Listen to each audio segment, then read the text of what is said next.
still learning how to hydroplane from his mother Piccolo.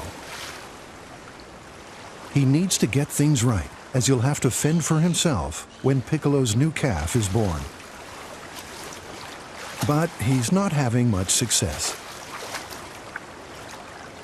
He's not only dealing with learning a complex skill, there's competition for his prey.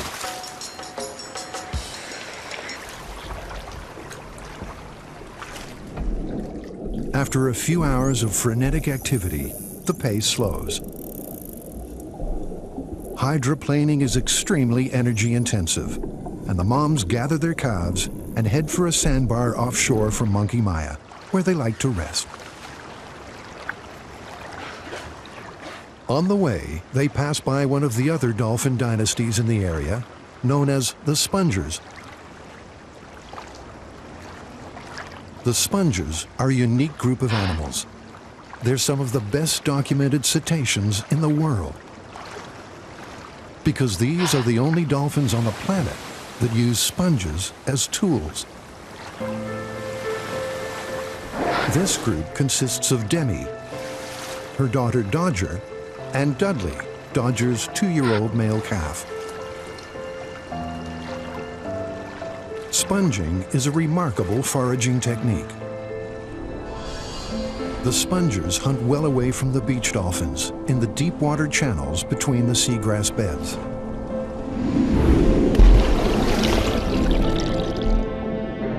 Fish hide from predators by burying themselves under the rough sea floor of these channels, and the sponger dolphins specialize in such prey. Sponges grow here in abundance, so the dolphins pick a vase-shaped sponge, pull it over their rostrum, and then plow across the ocean floor. The sponge works like a glove, protecting the dolphin's sensitive beak.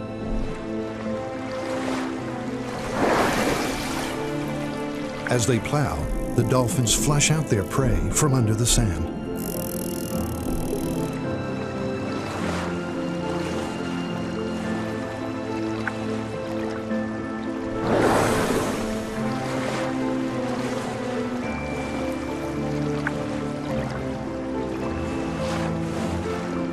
Sponging is predominantly done by females.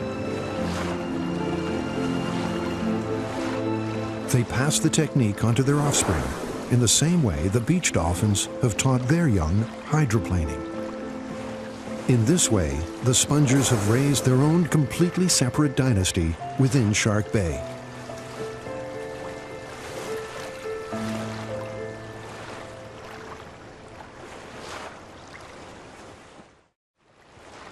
At the sandbar, Puck and the other moms are enjoying their rest.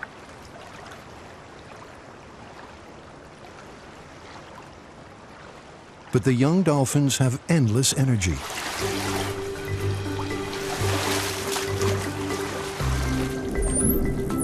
Play fighting provides them with plenty of exercise and enjoyment.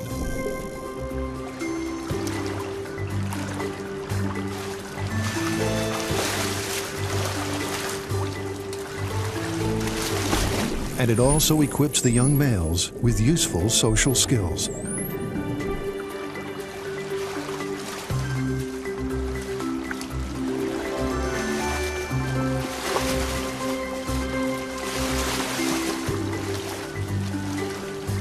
Piccolo's son Piper has a strong bond with his uncle Samu. As he's a bit older, Samu could be an important ally for Piper when he leaves Piccolo's protection. And that will be in less than a year, when the new calf is born. However, for now they are having too much fun, and they've strayed away from their mother's protection.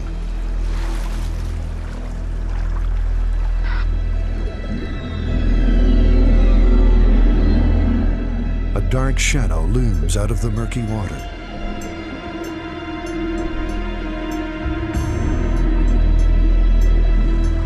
Flanked by an entourage of cobia, this 2-meter tiger shark is a juvenile, but it could still easily take out a young dolphin.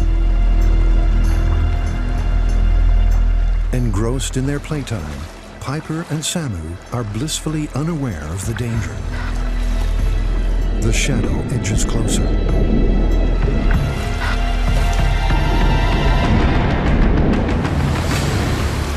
But the shark is stopped in its tracks. Piccolo and Kia have come to the rescue.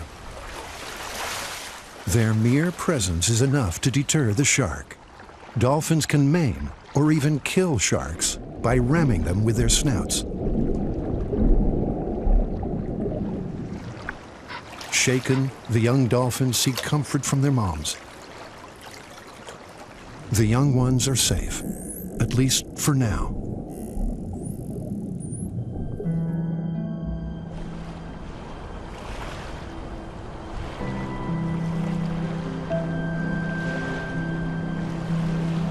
Winter has come to Shark Bay.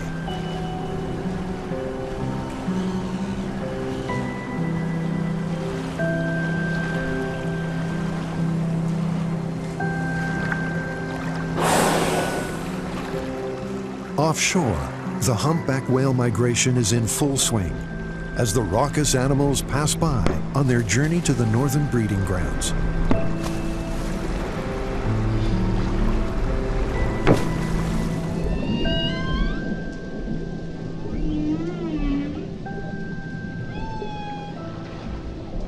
Their 13,000-kilometer round trip from the Antarctic to the Kimberley coast north of Shark Bay is one of the longest migrations on the planet.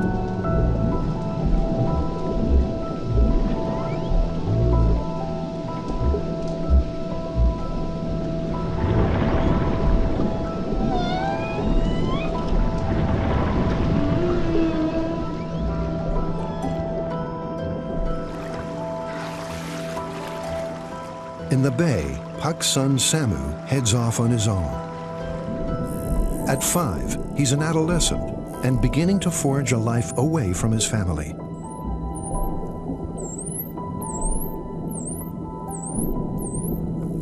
Samu soon joins up with other young males, forming something akin to a teenage gang. He bears scars from these rough encounters with his mates. But things are about to get a whole lot worse. Samu and his group stumble across an alliance of adult males. These alliances are all about giving the males the best opportunity to breed. As when the other alliance took Piccolo, this group is learning to cooperate, so they'll be able to control a female. These big dolphins are very aggressive. But if Samu and his mates want to become full members of an alliance when they grow up, they're going to have to submit to an initiation. When males are trying to break into a group, they endure something that's a lot like hazing.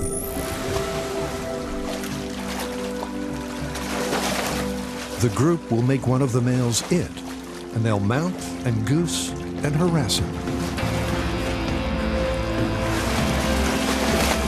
But he has to put up with it if he wants to be in the group.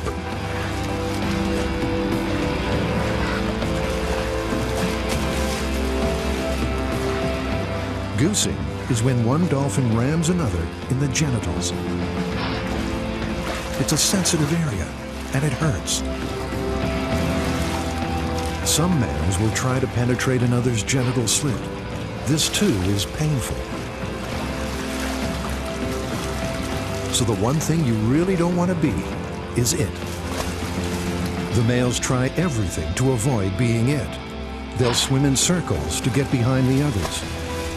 They'll go belly up, and some will get an erection, so another male can't penetrate them.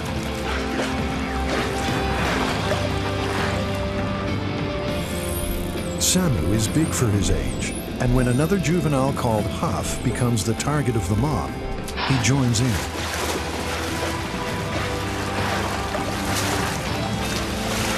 But the relationship Samu's forging here could be vital when he introduces his nephew Piper to the alliances.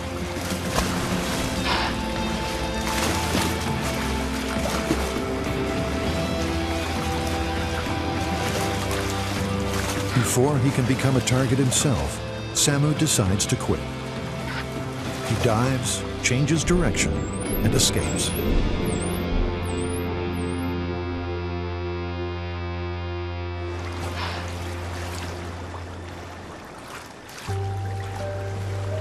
Back in the safety of his family group, Samu nestles into Puck. Despite being almost full-grown, he drops into the baby position, ready to feed.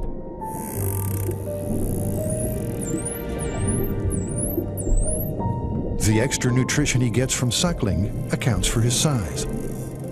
At nearly 6, Samu should be weaned, but Puck's not doing so. She's 38 years old, and life expectancy for the Dolphins here is around 40. Despite her age, she could still breed, and by not weaning Samu, she avoids attention from the males. It's a clever strategy often used by older females, and helps ensure the survival of both her calf and herself.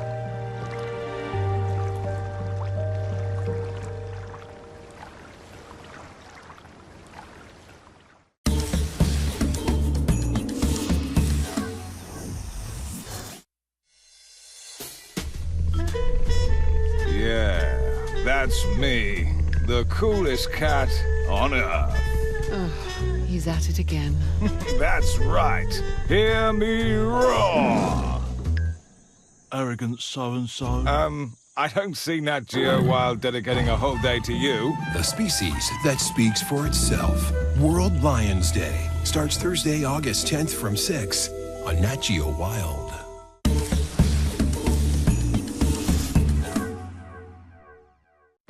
This is the most epic thing in the world, ever. Millions of participants. It is truly, truly extraordinary. Cannot emphasize that enough. 4 guides. I've watched them grow into these incredible young cats, moving through the bush, looking for potential prey.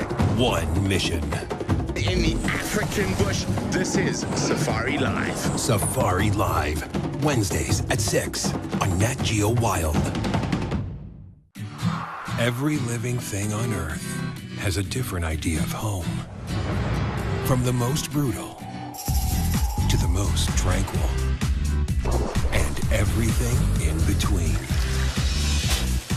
All new, all wondrous, and all right here on Destination Wild. Embrace the untamed. Sundays at 6 on Nat Geo Wild. A paradise in the midst of Africa. But Namibia's wildlife is under threat and must be protected before it's too late. But there is hope.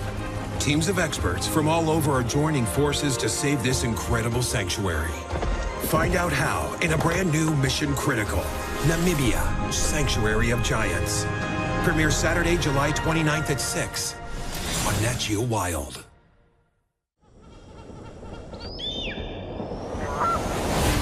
They're some of the most beautiful, most powerful, most incredible animals on the planet, and Nat Geo Wild is dedicated to protecting them.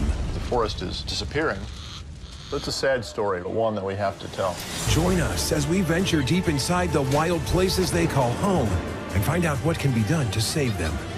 Mission Critical. New episodes every month on Nat Geo Wild.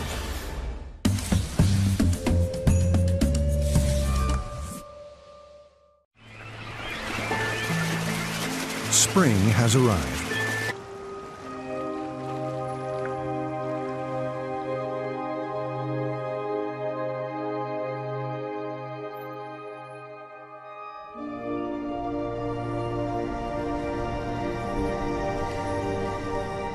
With nightfall, sensitive infrared cameras penetrate the darkness.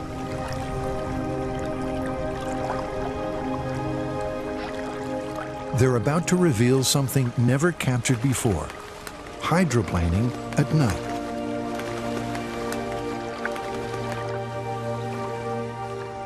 It's a perfect night for hunting. The full moon will give some extra light and make for a more extreme high tide, allowing the dolphins to come closer to shore.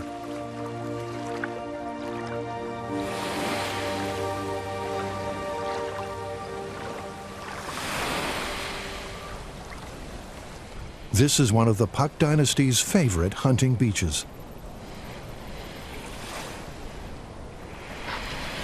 Tonight, it's Piccolo and her son Piper that have come in to forage. Heavily pregnant, Piccolo needs to keep her food intake up to stay in good physical condition. But this hunt is equally important for Piper. At 4 years old, he's a novice hydroplaner, and he still has a lot to learn from his mom, especially in the dark. Hydroplaning is even more difficult at night than it is in the day, and it's a bit of a mystery as to how the dolphins do it. In the dark, they certainly can't see as well to find fish.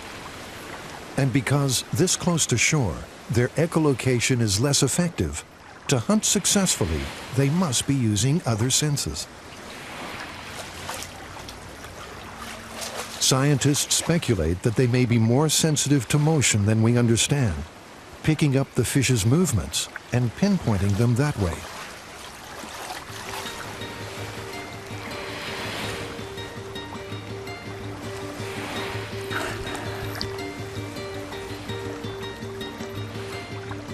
The infrared camera penetrates the water better than in daylight and reveals the battle of wits between dolphin and prey.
However, Piper shows his inexperience.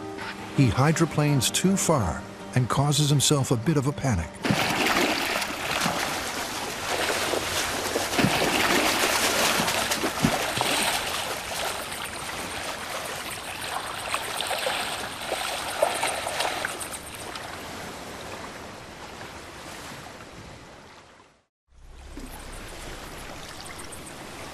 Piccolo and Piper change tactics.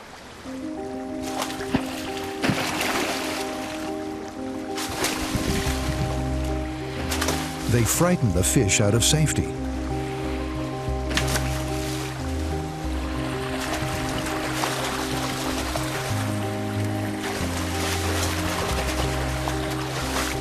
And they begin to get results.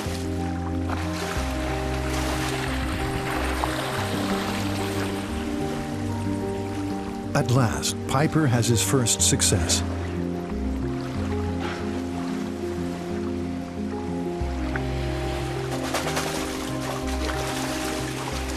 Piccolo herself captures a squid, its ink squirting into the air. Full of fat, it's good nutrition for a pregnant mom. It's no surprise that dolphins hunt at night. What still remains a mystery is how they adapt their technique to the darkness. It's just another example of the remarkable abilities of the beach dolphin dynasty.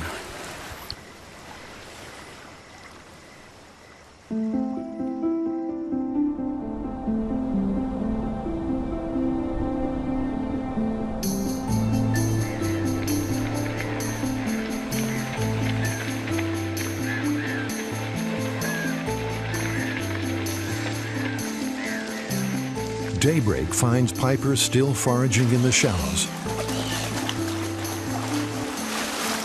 He's cracked it, and his success seems to fill him with joy.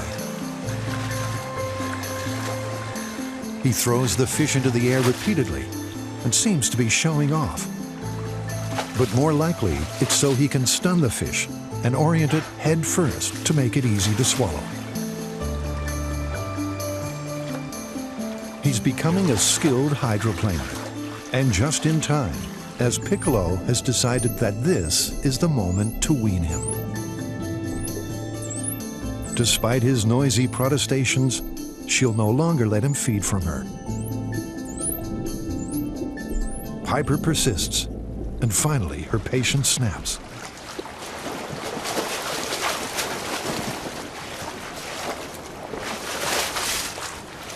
Piper will stay in the group until Piccolo gives birth, but then he must strike out on his own.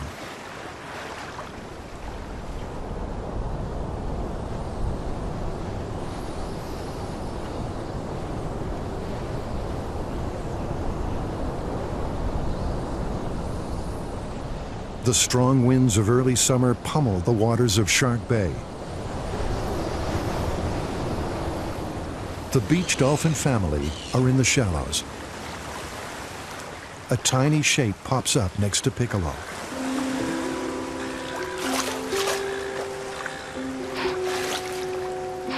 Her new calf has arrived. It's called Harp.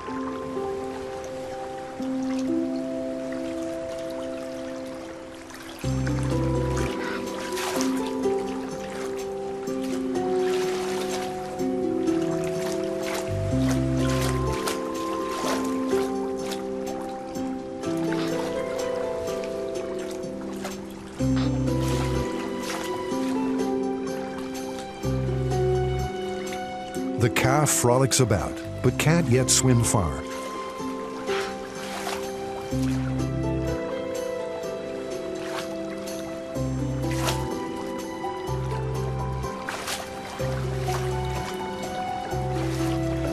Its dorsal fin is still extremely small and is soft enough to allow it to snuggle up against Piccolo without difficulty. Dolphins enjoy this physical intimacy. While swimming, the little one synchronizes its movements with Piccolo's, like a shadow.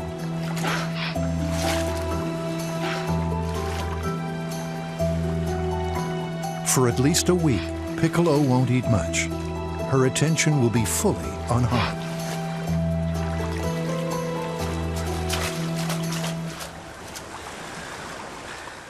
Now is the peak time in the bay for sharks. As if to highlight the danger, nearby Puck has a close encounter. She makes a catch. To swallow a fish this big, she must break it up on the seafloor, and the blood attracts an unwanted visitor. In search of an easy meal, this shark is out to try and steal the fish, but has a go at Puck instead.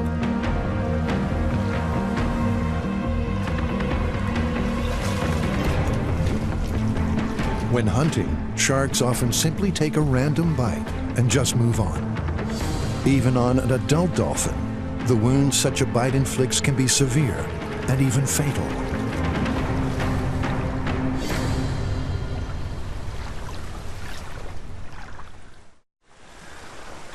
Piccolo has never yet lost a calf.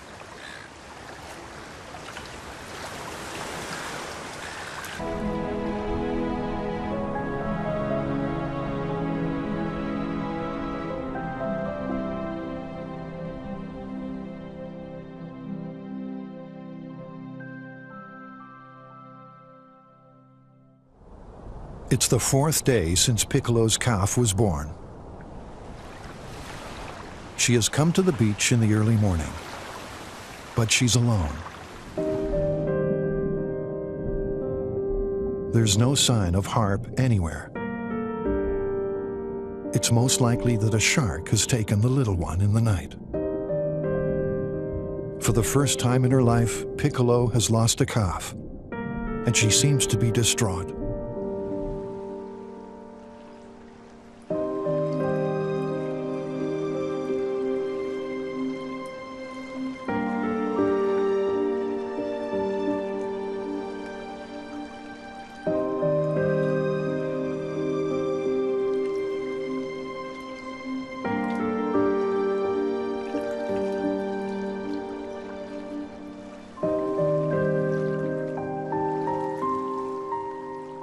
her family gather round as if in support.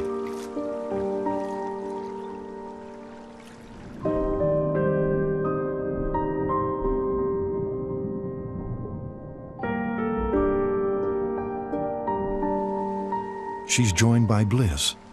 Bliss has lost her calf to the same fate. They seem to be united in grief.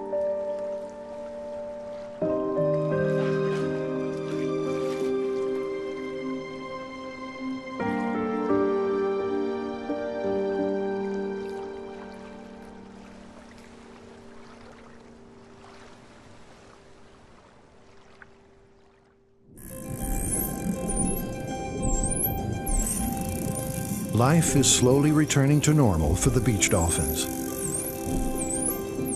Puck has been very attentive to Piccolo, and after a few days, Piccolo has returned to hunting along the beach. Touchingly, her children Flute and Piper have joined her and stick close, as if continuing to offer their support.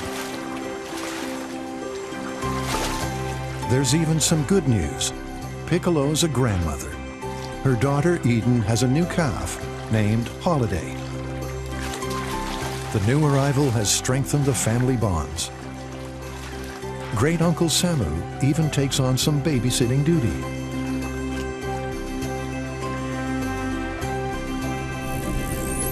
Samu himself is still having the best of both worlds. Sometimes off with his mates, sometimes seeking the comfort of his mum, the family's matriarch, Puck.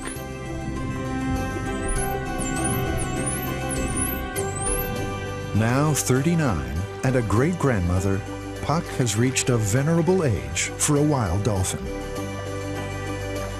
With Kia and Eden bringing new calves to the family, and the experienced and successful Piccolo heir to the mantle of matriarch, Puck has ensured her